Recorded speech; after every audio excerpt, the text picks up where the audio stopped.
The picnic had been going for almost 2 hours before anyone noticed that Hannah Collins was alone. She sat at the edge of a checkered blanket near the pond, her small hands folded in her lap, watching 40 grown adults talk and laugh in a language that moved too fast for her eyes to follow. Her mother's voice rising above the crowd in that easy, practiced warmth executives learn to project, and nobody, not one person among the department heads, the junior associates, the spouses balancing paper plates of potato salad, turned to include the 10-year-old girl sitting 3 feet outside the circle. A woman crouched down and smiled too wide, the way people do when they've decided kindness means volume, and mouthed hello slowly, her lips stretching around the word like Hannah might read it off her face if she just tried hard enough. Hannah smiled back, the smile children learn early when they've been misunderstood so many times that politeness becomes armor, and looked back down at the grass. Across the lawn, a maintenance supervisor named Dylan Brooks set down a cooler he'd been carrying for the facilities crew, saw the whole small tragedy unfold in 4 seconds, and did not hesitate. He walked straight toward the girl, dropped to one knee in the wet grass without a flicker of self-consciousness, and raised both hands. His fingers moved, quick, fluent, unmistakably practiced, and Hannah's head snapped up so fast her ponytail swung. For one frozen half-second nobody breathed. A paper cup tipped and spilled lemonade unnoticed onto a blanket corner, and then Hannah's whole face broke open into something the people around that pond had never once seen on her. Pure, unguarded delight, her hands flying up to answer him back just as fast. To find out how a maintenance man ended up being the only person at a Fortune 500 picnic who could speak to the CEO's daughter, and what it cost him, and what it gave him back, stay until the very end. If stories like this speak to you, the quiet ones nobody else seems to notice, we'd love to hear from you in the comments. So many of you watching have lived some version of this yourselves. There's an old argument that never quite goes away in workplaces like this one. Whether the people who build a company from the ground floor up get remembered the same way as the people who arrive later with a diploma and a title. Keep that question in your back pocket. It matters more than it seems right now. 3 years ago, none of this existed. Not the friendship, not the picnic tradition, not even the company in its current form. Rebecca Collins had just been promoted to CEO of Halden Systems, a mid-sized industrial engineering firm with 1,400 employees and a reputation, quietly whispered in break rooms, for eating its executives alive. She had inherited a company bleeding 2 of its 3 largest contracts. A board that gave her 18 months to prove herself before they'd start looking elsewhere, and a 10-year-old daughter who had been profoundly deaf since a bout of meningitis at 14 months old. Rebecca ran meetings like she ran everything else in her life, fast, precise, allergic to excuses. She had not, in 3 years, learned more than a dozen signs, and she carried the guilt of that fact the way she carried everything uncomfortable. By not looking at it directly, by scheduling around it, by hiring the best interpreters money could buy for Hannah's school functions and telling herself that counted as showing up. Dylan Brooks had been at Halden for 6 years by then, and almost nobody in the building above the 2nd floor knew his name. He supervised the maintenance and facilities crew, 41 years old, quiet in the particular way of men who had once been loud and had the loudness burned out of them by grief. His wife, Mary Ann, had taught American Sign Language for 11 years at a school for the deaf 2 towns over. And Dylan had learned it not out of obligation but out of love, the way you learn a person's whole world when you decide to spend your life inside it. Sitting in the back of her classroom on weekends, practicing fingerspelling at the kitchen table, signing bedtime stories to their daughter Emma before Emma could even talk, just so the language would live in their house the way music lives in some families. Mary Ann had died 4 years ago, an aneurysm on an ordinary Tuesday morning, no warning, no goodbye, leaving Dylan with a 5-year-old daughter and a language he now spoke to almost no one. He took the maintenance job because it was steady, because it let him leave by 4:30 to pick Emma up from school, because a resume with a 2-year gap and a dead wife on it didn't survive many interviews for the kind of jobs he used to hold.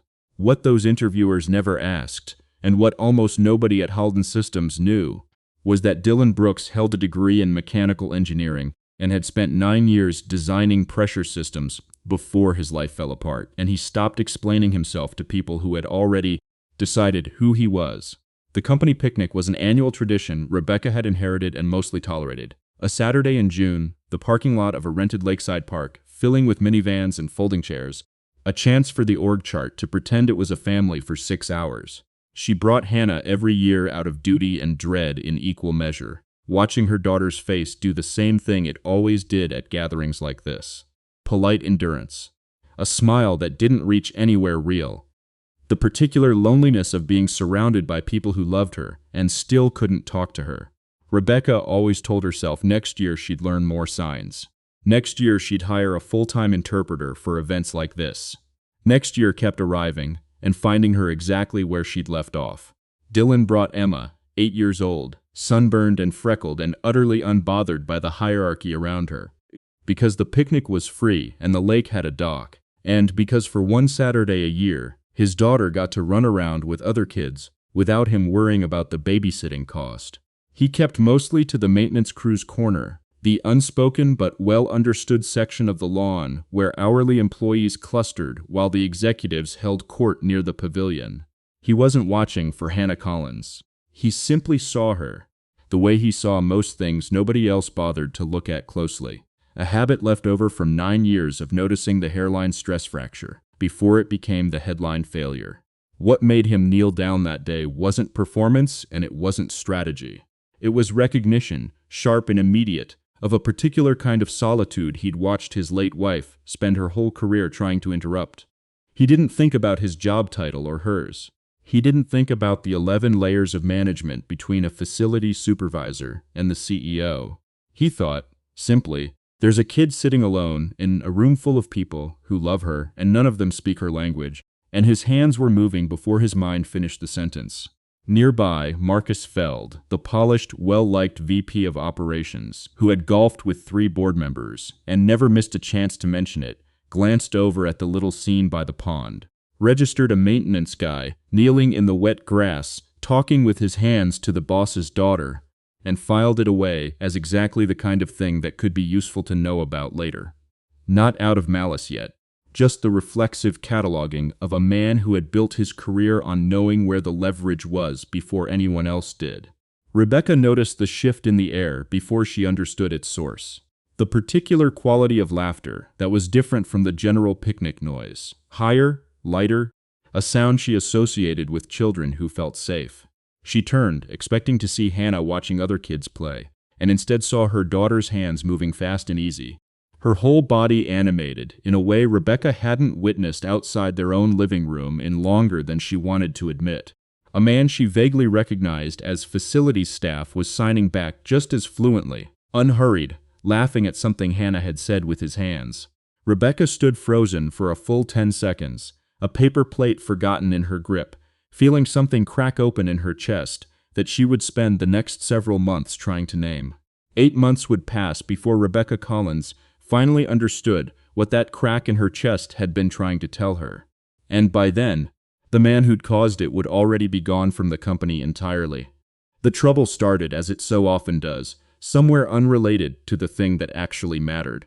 Halden Systems was 6 weeks from closing what Rebecca had spent a year building toward. An $84 million infrastructure contract with a state transit authority. The single largest deal in company history, the one the board had explicitly told her would determine whether her contract got renewed.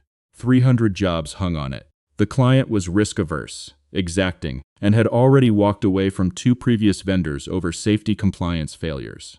Every system in the building, from the pressure valves in the East Wing test facility to the reporting software tracking inspection logs, needed to be flawless for the client's final site walkthrough. Marcus Feld had quietly taken ownership of the walkthrough preparation, positioning himself, as he positioned himself for most high-visibility moments as the steady hand holding it all together. What almost nobody knew was that 3 weeks before the walkthrough, a junior technician under Marcus's authority had improperly recalibrated a pressure relief system in the East Wing test bay, a mistake buried under a stack of sign-offs and a compliance report that looked, on its surface, entirely clean. Dylan found it by accident, the way he found most things, walking his usual Thursday maintenance rounds, noticing a gauge reading that didn't match the number on the wall-mounted log 3 feet away. The kind of half-inch discrepancy that 99 people out of 100 would walk past without a second glance. He didn't walk past it.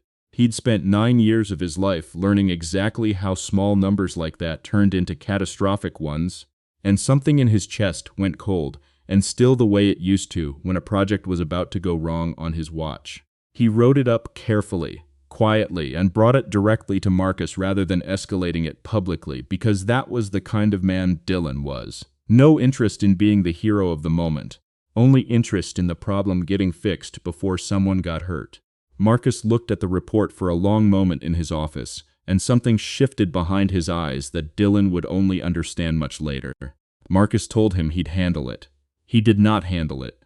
Instead, 3 days later, in a meeting room with 4 other executives present, Marcus presented the discrepancy as evidence of negligent maintenance oversight.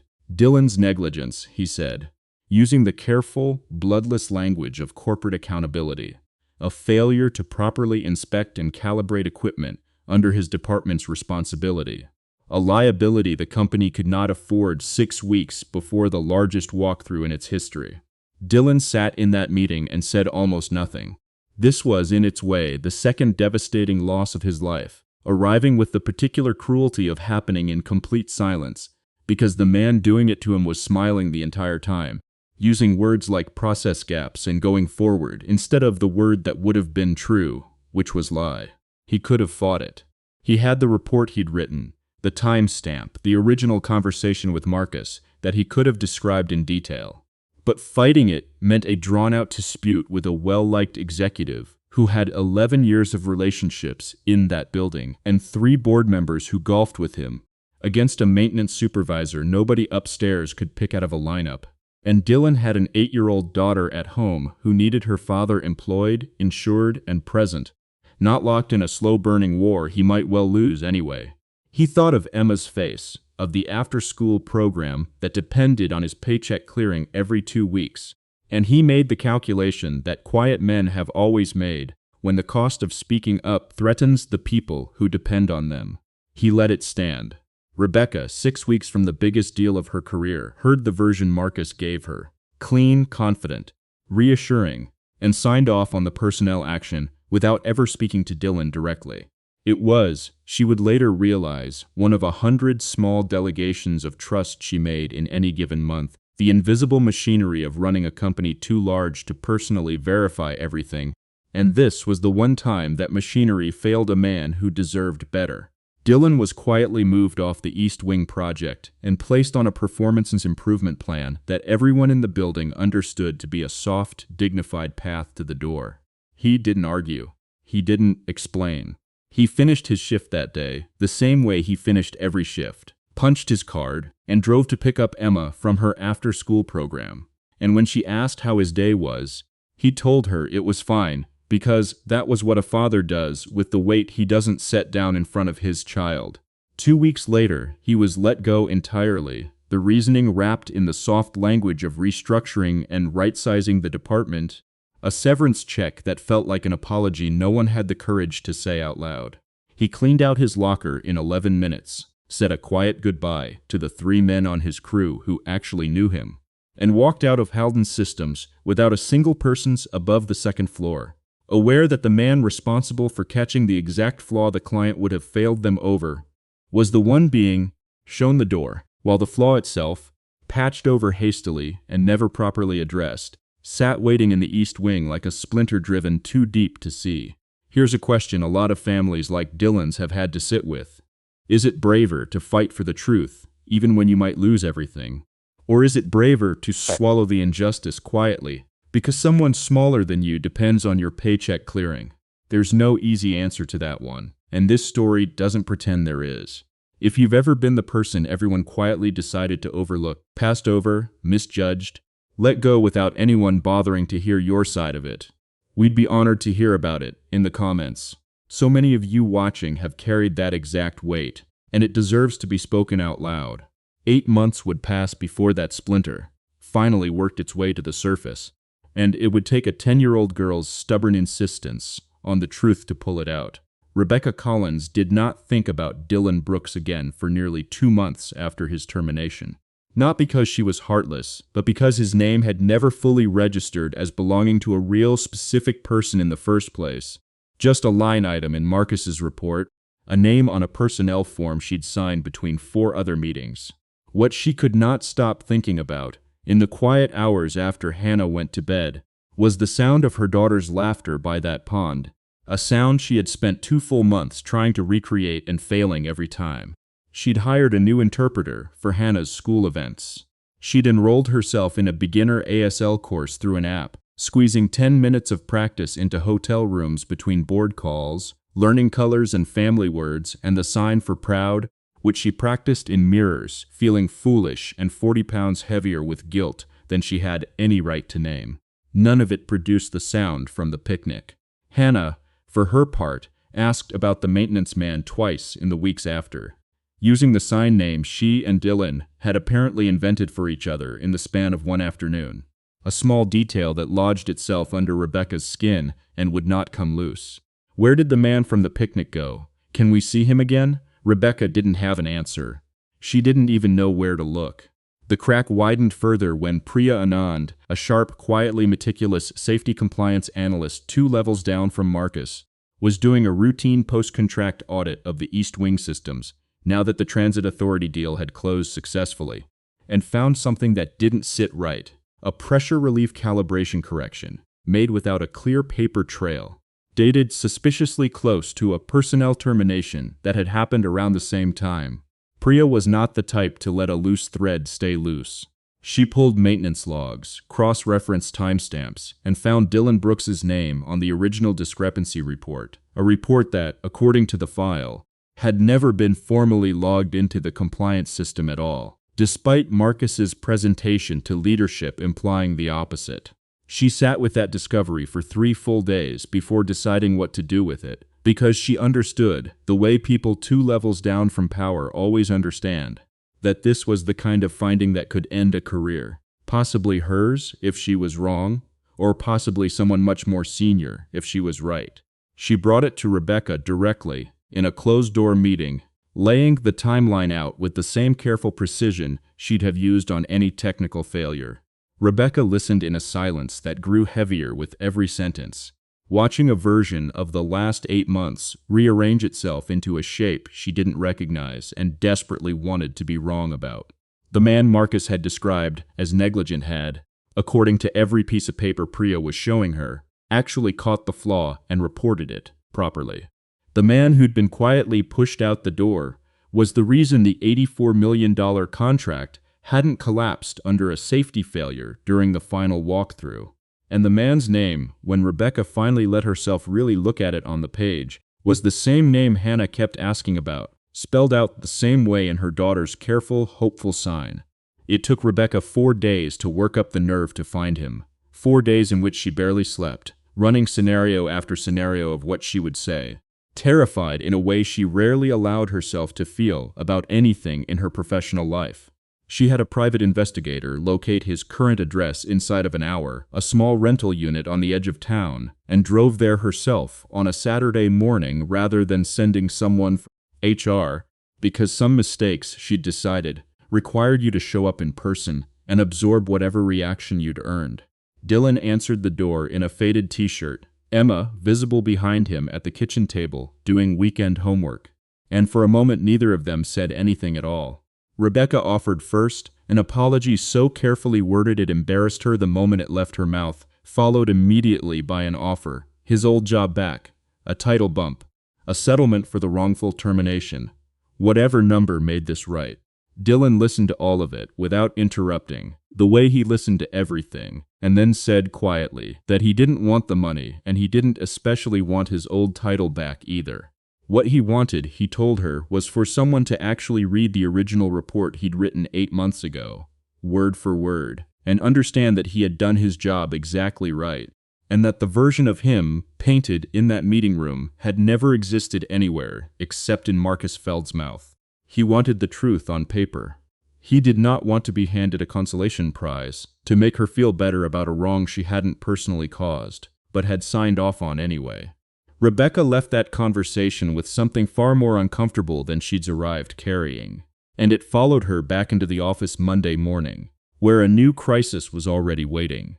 A second transit authority contract, this one worth $60 million, and contingent on a satisfaction reference from the first client, had hit an unexpected snag when the client's engineering team flagged an unrelated but eerily similar calibration inconsistency in a different system, a problem that, if it became public before the reference was finalized, could tank both contracts and the confidence of the board that had already begun murmuring about her leadership.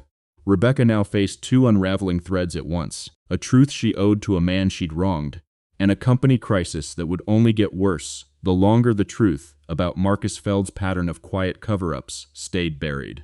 Doing right by Dylan and protecting the deal that was keeping 1,400 people employed had, without her fully realizing it, become the exact same fight. 1 month later, an ordinary Thursday afternoon would change everything neither of them had said out loud yet, and it would begin with Marcus Feld learning that someone had finally started asking the right questions. The second calibration issue turned out, under Priya's now relentless scrutiny, to be no coincidence at all. It was the same pattern from 8 months earlier, the same quiet massaging of a report to make a problem look solved when it had only been hidden, and this time the trail led even more directly back to Marcus, who had leaned on a junior technician to falsify a sign-off rather than risk another finding landing on his desk during a quarter where his own bonus was tied to flawless client satisfaction scores. Rebecca called Dylan on a Thursday afternoon, not with an offer this time but with a request. Would he come look at the East Wing system himself, off the books, as a favor? Because she trusted his read on it more than anyone currently on staff, and because the Transit Authority's engineers were arriving in 5 days for a follow-up inspection that could unravel both contracts if the underlying flaw wasn't actually understood and fixed, rather than just patched over again. Dylan said yes, not for Rebecca and not for Halden Systems, but because the thought of that pressure system failing on someone's watch, hurting someone the way it had almost hurt people 8 months earlier, was not a thing his conscience would let him walk past a second time. He walked back into the East Wing test bay for the first time since his termination, and within 40 minutes had traced the failure to its actual root. Not the surface-level calibration error everyone kept chasing, but a specification mismatch 2 steps upstream in the original system design, buried in documentation from a design review 3 years earlier. The exact kind of detail a 9-year veteran mechanical engineer would catch, and a rush technician following a checklist would not. He explained it to Rebecca in plain, unhurried language, sketching the pressure curve on a whiteboard, naming the specific valve assembly and the tolerance range that had been quietly drifting out of spec for months. And Rebecca stood there watching a man the company had discarded as a maintenance liability solve, in under an hour, a problem that had eaten 3 weeks of senior engineering time and threatened $144 million in combined contracts. It was in that moment, watching him work, unhurried and exact and utterly without ego about it, that Rebecca finally put together the second half of what she'd been slowly realizing for weeks.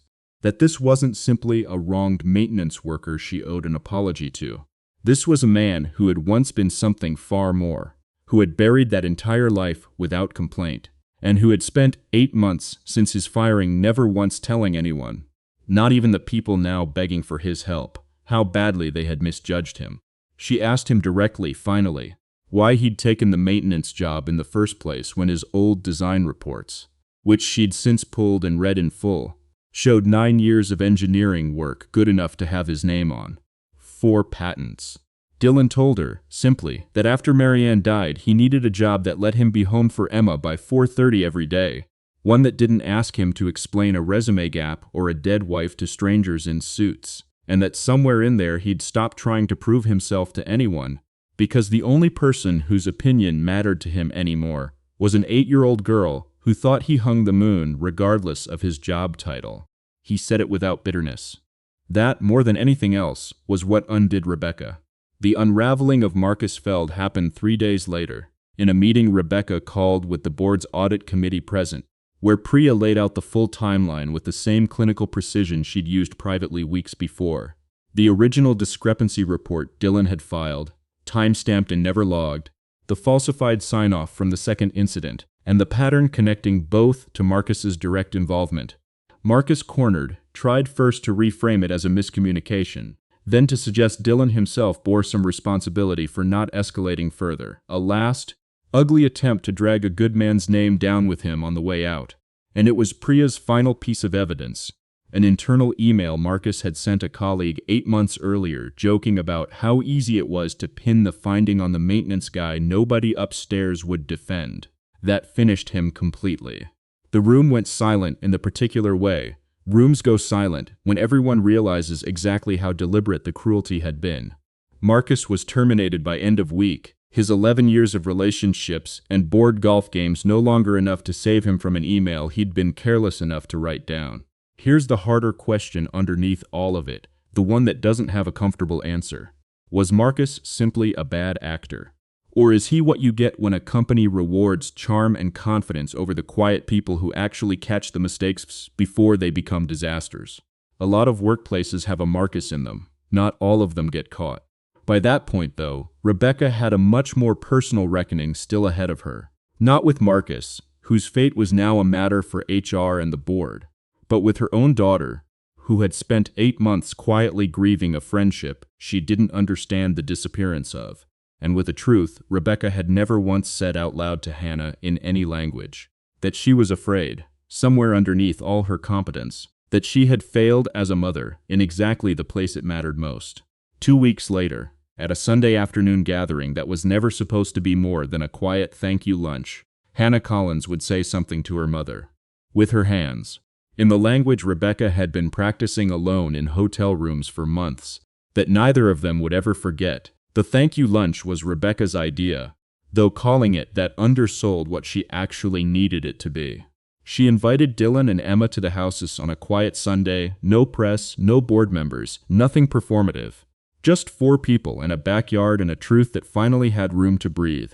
Hannah spotted Dylan through the kitchen window before he'd even reached the door and was outside before Rebecca could call after her, her hands already moving in fast, delighted greeting. And Dylan knelt in the grass the exact same way he had 8 months earlier at the picnic, like no time had passed at all. Like the 8 months of silence and injustice between them had simply been erased by the language they shared. What Rebecca had planned to offer him, formally, was full reinstatement, not to his old maintenance role, but to a newly created position, senior engineering advisor, full salary and title restoration backdated to include the months he'd lost, along with a written, board-acknowledged correction of his personnel record, and, at Priya's quiet suggestion, a formal recognition of the finding that had protected both major contracts. She said all of this standing in her own backyard, feeling, for the first time in longer than she could remember, genuinely nervous about how it would land. Dylan listened, the way he always listened, all the way through, and then said he'd take the corrected record and the reinstated pay for the months he'd lost. Because that was simple justice, and Emma deserved the security of it. But the fancy title, the advisor position with its corner-adjacent office and its visibility, he didn't want it. What he asked for instead was smaller and, to Rebecca, far more staggering. A formal ASL interpretation program built into every company event and every department that worked directly with families, funded properly, not as a checkbox, but as a real standing commitment. So that no child would ever again sit alone at the edge of a company picnic, wondering why nobody could talk to her. And underneath that request, unspoken but understood by both of them, was the quieter ask, that he simply be allowed to keep showing up, in whatever capacity let him keep being useful, without ever again having to explain the whole shape of who he was to people who hadn't earned the story. Rebecca said yes to all of it before he'd finished asking. The public part came 3 weeks later. At the company's quarterly all-hands meeting, 400 employees in the auditorium, where Rebecca stood up not to announce a new contract or a quarterly earnings number, but to correct a record in front of the widest audience she could gather, naming Dylan Brooks specifically, describing in plain terms what he had caught, what it had protected, and what the company had cost him by not listening the first time. She did not make it about herself. Did not soften it into a vague lessons learned corporate platitude. She said simply that the company had been wrong, that a good man had paid for someone else's dishonesty, and that going forward, Halden Systems would be the kind of place where the people who noticed the hairline crack before it became the headline got listened to, regardless of what their job title said. Dylan, in the back of that auditorium, said nothing, accepted no ovation he hadn't asked for, and slipped out before most people had even turned around to look for him. Restraint, all the way to the end, exactly as it had been from the beginning. The quiet coda came months later, on an ordinary Saturday, no cameras, no auditorium. Just the annual company picnic again, the same lakeside park, the same checkered blankets. This time, though, there was a small interpreter station set up near the pavilion, a standing fixture now, and Hannah wasn't sitting alone at the edge of anything. She was in the middle of the lawn, signing rapid fire with 3 other kids who'd started learning basic ASL that spring specifically, so they could talk to her, Emma Brooks among them, the 2 girls having become inseparable somewhere in the months between. Rebecca sat on a blanket beside Dylan, both of them watching their daughters, and for once neither of them said much at all, because there wasn't much that needed saying. At one point Hannah ran over, breathless, and signed something quickly to her mother. A small, ordinary thing, a request for more lemonade, and Rebecca signed back without hesitation. Without translating in her head first, the motion finally as natural as breathing. Hannah grinned and ran back to the game.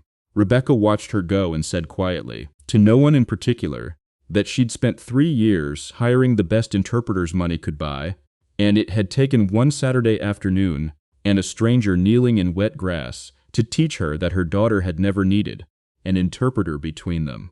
She'd needed her mother to learn the language herself. There's a particular kind of ache in realizing that the people we overlook are so often the ones quietly holding everything together. The maintenance man who catches the flaw nobody else sees. The child sitting alone at the edge of a lawn full of people who love her but never learned how to reach her. Dylan Brooks never asked to be anyone's hero. He knelt down in wet grass because a little girl was alone and he knew, better than most, exactly what that kind of loneliness cost. Has someone in your own life ever been the one everyone quietly overlooked? A coworker, a neighbor, a quiet parent at the edge of the room. Someone it took you far too long to really see for who they were. Tell us about them in the comments, even if all you can offer now is finally giving them the credit they deserved back then. And if you believe the quiet, overlooked people in your own life deserve to be truly seen, we'd love to have you stay part of this story with us. Subscribe, and we'll keep telling the ones that matter. Because in the end, it was never really about a contract, or a title, or even a company finally correcting a wrong it had let happen. It was about 2 little girls laughing together on a lawn in a language everyone around them had finally bothered to learn. And about the quiet truth, the one worth carrying with you long after this story ends, that being underestimated never once changes who a person really is. It only changes how long it takes the rest of us to notice.